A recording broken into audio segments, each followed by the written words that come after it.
Welcome to Etihad Focus, your number one spot for the latest match updates, transfer news, and inside training coverage. If you love football, you're in the right place. Make sure to like, share, and subscribe so you never miss any breaking updates. Let's get started. Manchester City preference for January transfer is clear after surprise training call. Manchester City trained on Tuesday morning before Real Madrid, as a number of players think about their futures for the January window. Hugo Viana reflected proudly at the end of his first summer in charge of Manchester City's recruitment that the goalkeeping department was the best around. We have four great goalkeepers in James, Donnarumma, Marcus and Ortega, which was important for the club and the dressing room, and I don't see any team stronger than us on the goalkeeping position, so we are really happy with them, he said. It shouldn't have been a surprise that their four keepers trumped everyone else, given it is at least one more than most clubs would care about. Everyone wants a strong number one and a strong number two to challenge them alongside a dependable number three, but it isn't easy to maintain that, because if your number two is good enough, they should want to be a number one. That was always the case with Stefan Ortega, who pushed Ederson during the treble year and then made that save at Spurs in the penultimate game of the 2024/25 season to help make more history.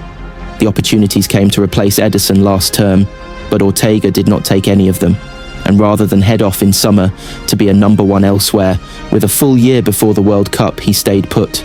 That was despite City signing James Trafford, who arrived back at the Etihad with visions of becoming number one for club and country for the next decade, and heard nothing from the club to suggest otherwise.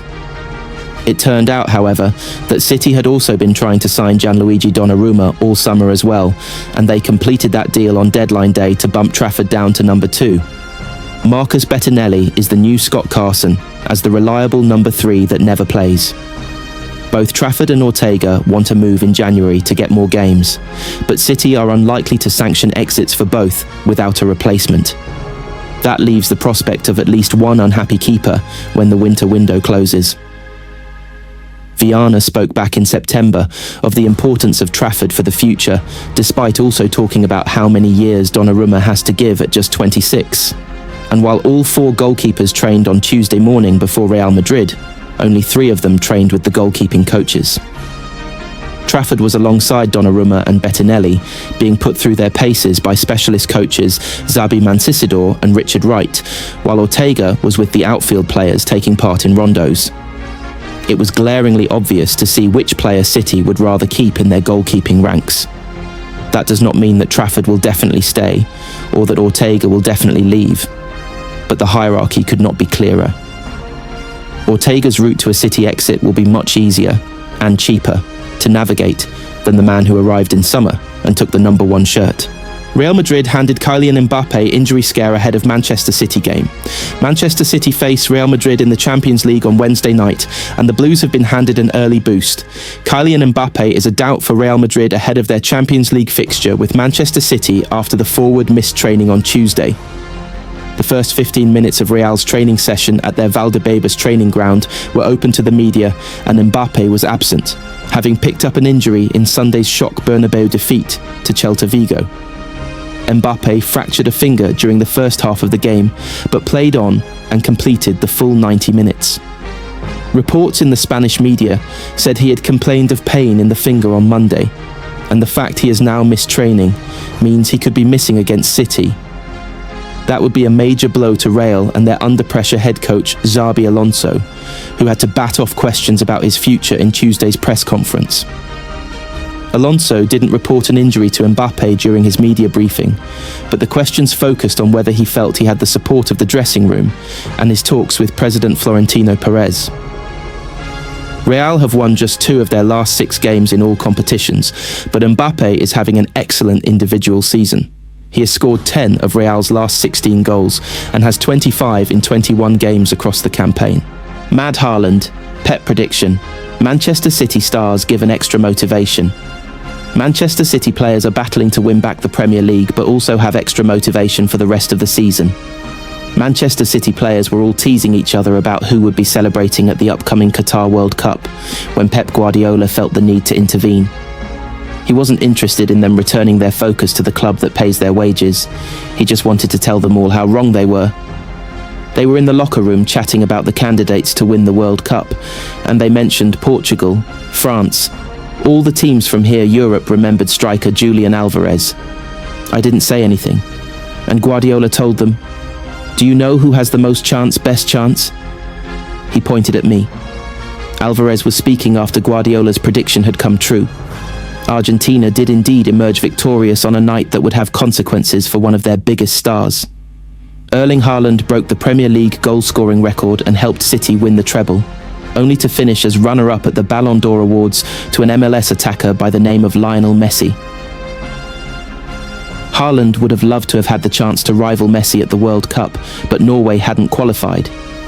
The striker did lay on his sadness for a fun video, with Sky promoting the return of the Premier League, but he also made clear how disappointed he had been. "I've been at home, a bit mad that I've not been at the World Cup," Haaland, he said, after the first league game back. "I recharge my batteries. Watching other people score to win games at the World Cup triggered, motivated and irritated me.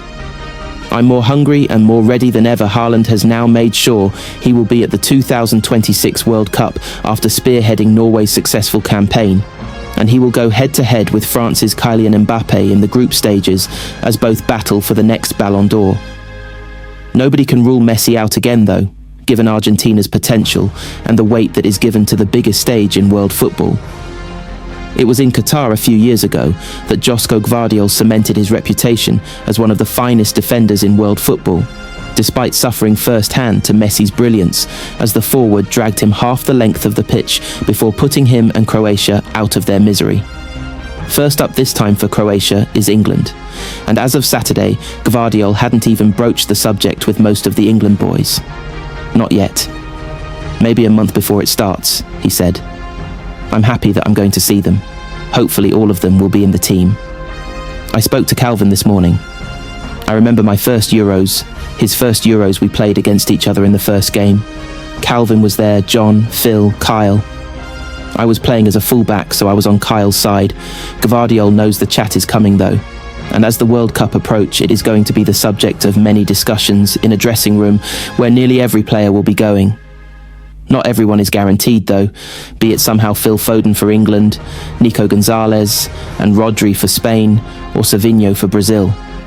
Those players should have extra motivation to do everything they can for City in the coming months, because as hard as being left out of a national team squad for the World Cup, there will be even more pain on top of that, having to hear the excited chatter about it from the rest of their teammates in the dressing room and the group chats.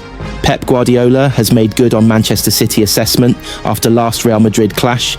Manchester City return to Spain on Wednesday night when they take on Real Madrid in the Champions League. 10 months ago, Manchester City travelled to Spain in hope rather than expectation of progressing to the knockout stages of the Champions League.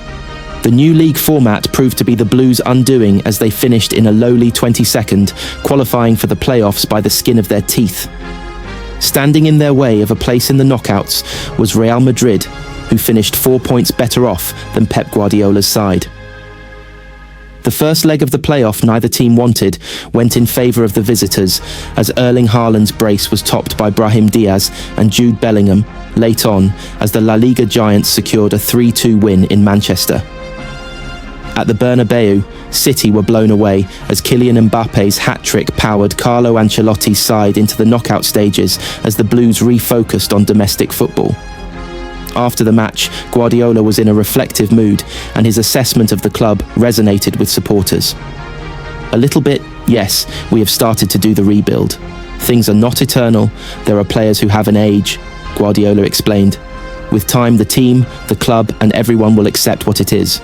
We have been unbelievable before and we have to try step by step to get better again.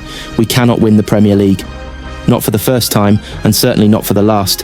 Guardiola's assessment of the Blues was bang on the money. They were well off the pace in the Premier League title race and finished the season empty-handed after defeat to Crystal Palace in the FA Cup final. Something needed to change at the Etihad Stadium, and so it proved in the summer.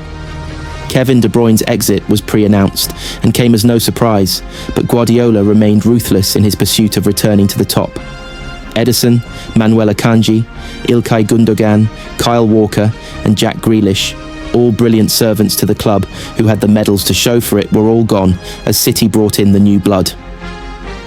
Tijani Reinders and Gianluigi Donnarumma caught the headlines in the summer as they arrived from AC Milan and Paris Saint-Germain respectively. But they have supplemented the rebuild as players from last season's squad rose to the occasion. Matheus Nunes and Nico O'Reilly have tied down the fullback positions with Josko Gvardiol free to move back into his preferred position in central defence.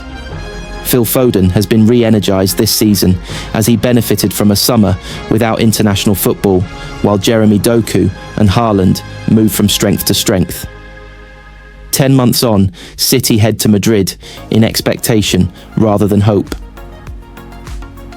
The Blues may not have been convincing in wins over Leeds and Fulham, but their comfortable 3-0 win over Sunderland saw them keep pace with Arsenal at the top of the Premier League. All the momentum is now with City in not just the Premier League but heading into this Champions League fixture too.